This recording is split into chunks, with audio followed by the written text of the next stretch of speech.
This is Valley News Live at noon. Hi everyone, we're heading into the weekend and many of us are wondering if we can stick with our outdoor plans. Right now, let's take a look at our sky cam here. This is in South Fargo. Nice, bright, sunny day. However, do want to be warned, if you are heading to the lake, this is I-94 right here. That's heading eastbound. Backed up already from Moorhead all the way to the university exit.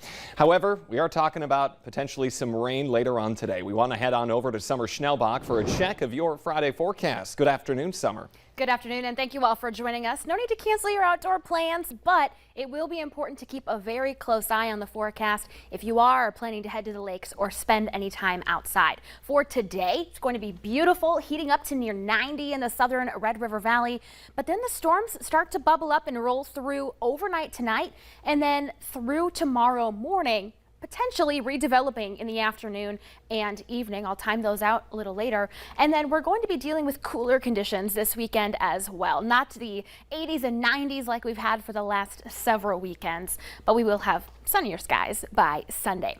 Right now, temperatures are already pushing those 80s, 87, heating up in Jamestown, 79 Devils Lake, 82 in Fargo and in Fergus Falls. So a nice day to head out to the pool or the lake, but I'll be timing out those storm chances and when and where you can expect to see what type of hazards. So I'll time those all out and detail those hazards coming up here in just a couple of minutes. I think the answer we all want, Summer, is there's no hazard for the weekend.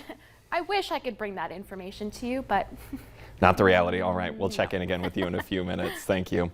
Many of us are looking forward to hitting the lakes this weekend, as we mentioned, if Mother Nature allows, but she's not the only hurdle we have to get over. Some people are now getting swimmer's itch. Although the city of Detroit Lakes announced they are treating the water for swimmer's itch, it can still come around when there are snails and waterfowl that have the parasite that go in the water. A doctor at Sanford Health says to try and avoid swimming in shallow water, along with wearing waterproof sunscreen and then washing off after you get out of the water. But he also says it's uncommon for people to come into the hospital to get it treated because it is easily treated at home. Most common things that people try to use are topical medications like hydrocortisone, the Benadryl creams. You can use antihistamines, so like your Claritins, your Allegras, your Zyrtex, your Benadryls, and things like that. If you notice severe swelling or any pus coming from the rash, then you should go see a doctor.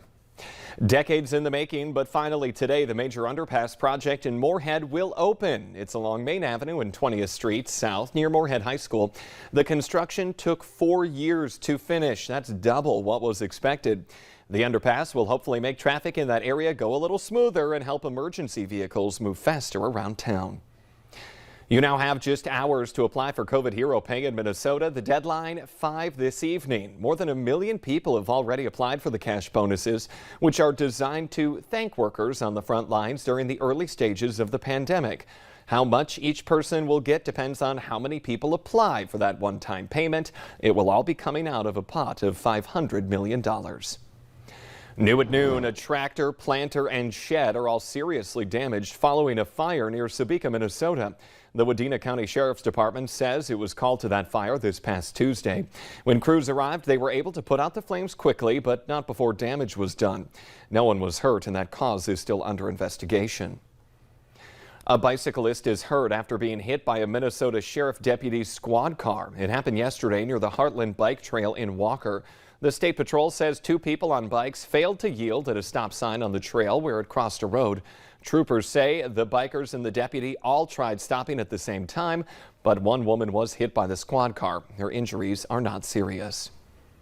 A Twin Cities man has been found guilty of gunning down a youth baseball coach in a road rage incident. Jamal Smith shot and killed Jay Boughton on Highway 169 in Plymouth last summer. Smith was also convicted of being a felon in possession of a firearm. Boughton was returning from a baseball game with his teenage son when he was shot in the head following a road rage incident between the two men. The son was not injured. The search for an 8-year-old girl who went missing in the Minnesota River in Mankato will continue today. That search started after a report of a possible drowning around 6 last night. A family with 4 children were swimming in that river near a sandbar. Witnesses noticed 2 of the children were struggling in the water, including the 8-year-old girl. Search efforts by emergency personnel included the Blue Earth County Sheriff's Office, the Nicollet County Sheriff's Office, and the Minnesota DNR. The latest hearing on the January 6th attack on the U.S. Capitol focused on former President Donald Trump's actions as the riot was taking place. The Select Committee shared testimony from close aides to President Trump, who said they advised him to calm the crowd. But for 187 minutes, he made no such move and did not get in touch with police or the military to break up the riot. Committee co-chair Republican Liz Cheney announced that there would be at least one more public hearing, likely later this year, as the committee wraps up the investigation. One man is tested positive for polio, marking the first reported U.S. case in a decade. That case was reported about 30 miles north of Manhattan. The highly contagious viral disease can cause muscle weakness, paralysis, even death. Healthcare providers are now urged to look out for more cases. Clinics are being hosted for people who are not vaccinated against polio so they can get the vaccine. Tonight's Mega Millions grand prize is now up to $660 million. That is the 9th largest in U.S. history. No one has won that jackpot in 27 straight drawings held over the past 3 months. The odds of winning, 1 in 300 million. A winner who chooses the cash option would get a $375 million cash payout. I got my tickets on lunch break. Coming up here at noon, a rare sighting, why the Minnesota DNR is applauding the quick thinking of a Twin Cities teen. But next, it's going to be a very warm day, but storms possible later on. Summer Schnellbach has your forecast.